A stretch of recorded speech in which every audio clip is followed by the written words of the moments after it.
Time now for sports on 104.7 The Cave. Here's Ned Reynolds. Mike, the intern, Ned Reynolds, back in the studio on a Thursday morning. So you were on hand yesterday at Hammons Field for the big announcement with the Springfield Cardinals and the city of Springfield. And we were on hand today for the big announcement of the blasted ground. Oh, dude, I wasn't even going to bring it up again. I barely say, guys, listen to this. As soon as Punxsutawney Phil said there were 6 more weeks of winter, Ned made a mad dash for the door. I knew he was going for his guns. I knew he was going out to PA to shoot that thing. So I had to tackle him. We had a little bit of a scuffle. He's actually tied down in his chair right now. I was just going to go out and buy that. But yes, 6 more weeks of winter. I don't have to go to Pennsylvania. I've got him in my backyard. Yeah, plenty of us do. Yeah, it was a very big meeting, and many fans were there. This was all held in the training center, the Bill Rowe Training Center down at Hammons Field. And it is official now. The city, well, actually, let me backtrack on that. It won't be official until City Council approves it next week, but it will be. They'll vote it in. The city is going to purchase Hammons Field for a price of $12 million. They'll also add an extra $4 million to begin the improvements that are mandated by Major League Baseball.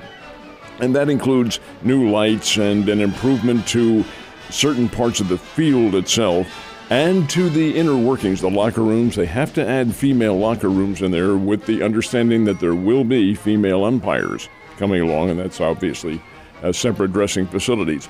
So that all has to be added, and that's a mandate by Major League Baseball. That has to be done by 2025. Well, hopefully, I'm sure it will be. They'll make doggone sure it is. But the purchase of the stadium is the big deal. And then the city of Springfield and the St. Louis Cardinals got together and extended a lease. So the Cardinals will continue to own this particular team until 2038. That's 15 years from now. And no, Mike Holmes, this old man will not be here. I would not. I wouldn't say that just yet, buddy. But yes, and they got the parking lot across the street too. That is they? Included in the deal. And as a matter of fact, one of the reporters who was on hand said, "This deal, this $12 million, how do the fans benefit from that?" And Dan Ryder, who is the general manager of the Springfield Cardinals, said, "Well, first of all, it's cheaper parking." It will be, which is great. Brought down the house. Yeah, and when that should definitely help attendance, and it makes it a lot easier and a lot more affordable for people to go out to multiple games as opposed to just one, and that's good. I like it. I like to keep it here. I like the Cardinals and my team, and glad we got their minors here. It's a very big deal. As they pointed out, and the mayor was there, and Mr. Ryder, and several other speakers, this is part of our fabric. Now, not everybody's a baseball fan, but the Springfield Cardinals are more than that. It's not so much an identification with the team as it is a way to spend a summer evening and have a lot of fun and win some things and party with your friends and so forth and so on. And that's part of the key reason why this fits into the circumstances here so very well, and will continue to through at least the next 15 years anyway. So, of course, it's been called Hammons Field, but they don't really have the money in it now. It's the city of Springfield. They're going to change it to Springfield Field or what? Outstanding question. Excellent question. For now, it remains Hammons Field. But that was the addendum there was for now. Mr. Ryder pointed out that if somebody comes along and wishes to perhaps infuse some money with naming rights involved in it, that will happen. But it has not happened at the moment, so it remains. But now it's available, so it could be a sponsorable thing, and that's another avenue for the Springfield Cardinals to make more money, which is a good thing. That's good. Can't be denied. Now, let me ask you something else. There's got to be a benefit to the city here. Or do they make a cut on this? They make profit off this? There has to be. I'm not familiar with the tax laws, but they have to that has to be involved in this. Yeah. I would think somewhere along the line. But no, they'll benefit. The fact that they own it, which means they can do whatever they want with it. Now, it'll go to the Springfield Cardinals and the Missouri State Bears. Missouri State's also involved in this. It's been their home since 2004. Matter of fact, they played the very first game there. But in and of itself, the city, as an owner, can utilize it for whatever they want, for whatever circumstances, and there may be. I was going to say, we might be seeing some of the tree lightings and all the city stuff start happening at the field. We'll see. It is there. It is available for them, and if somebody wants to rent it for concerts and things of that nature, it's the city that has the availability on this. Good point. Well, maybe that'll open up some avenues for revenue. All right, so that's got now everyone thinking about baseball. One of the Springfield Cardinals open their season. Yeah, very good. April 6th.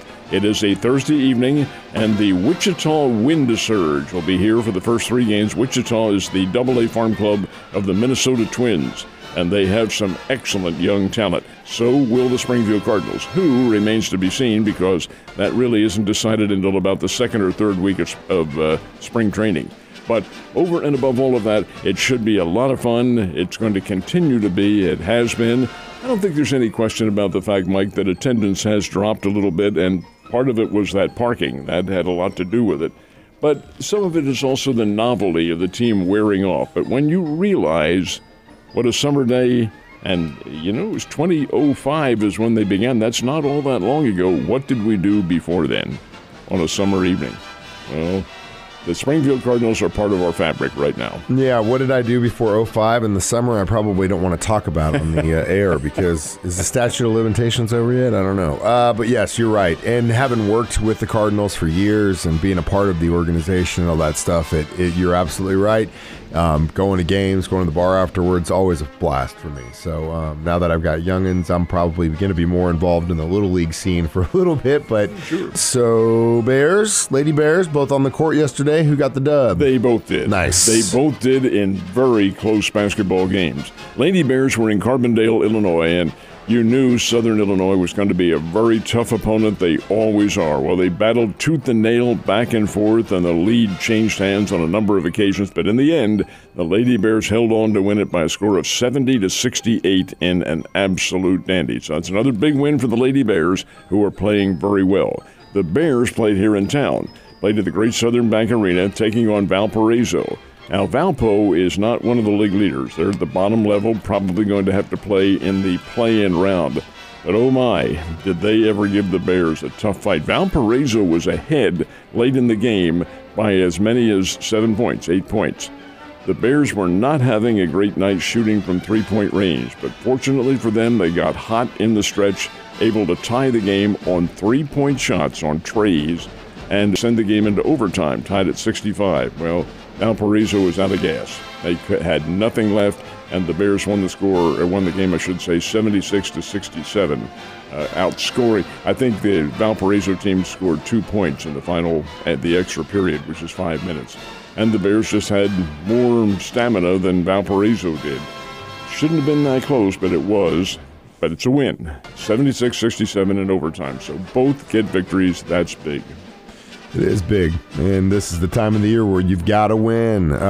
Speaking of which, Mizzou, how'd they do? Well, the score's a little deceptive. They beat LSU 87-77, but fact of the matter remains the game was not that close. Missouri was ahead all of the game. Missouri's a better team. LSU's not having a very good year.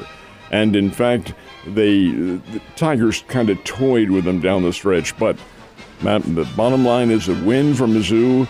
A raucous crowd on hand again up in Columbia. 87-77 Missouri over Louisiana State. It's getting to that time of the year where it's getting a little bit close to the madness. We only got, 4 weeks before the tournament starts? Well, the tournaments will begin. The conference tournaments begin for the Bears at the start of March. Yeah. First weekend in March. The NCAA tournament 2 weeks later is when they begin mid-March. And I want to say it's March 15th. The Ides of March, I think I'm not sure of the date itself. But the competition begins at 68 teams. There's a move to make it 90 teams. God, can you imagine? Well, we'll see. We'll see what happens. If the college football is doing it, I guarantee you college basketball is watching it and going, hey, we could make a little bit more scratch too. We'll see what happens. Speaking of scratch, what's the deal with Bally Sports, the bankruptcy situation? Interesting that you would mention that, because we've talked a little bit about the possibility of Bally Sports, which is Diamond Sports. They call it Bally is the corporate name given to 14 of the 21 teams that are involved in this, Bally Sports. They're talking about going bankrupt. Well, apparently it's going to happen on the 15th of February because the Diamond Group, or Bally Sports, owes $140 million to their creditors on that day, and they've already said, we're not paying it. All right, you don't pay it, you head to bankruptcy court, and the bankruptcy referee will hear the case, and probably sooner than later, too, Mike, it'll be a Chapter 11 bankruptcy, which means that you can continue to operate, but you don't have to pay your bills, so to speak. Well, that's not going to sit very well with the major league teams like the Cardinals, who get about $60 million a year up until 2032. It's a $1 billion contract. $60 million, I promise you, that's not included. You're going to notice that. And this is going to be very dicey. The whole situation may be changing. That won't be this year because I think their contracts are already set for this year, even though they don't have to pay. These major league teams are faced with a very interesting situation coming up if, in fact, that does come to pass.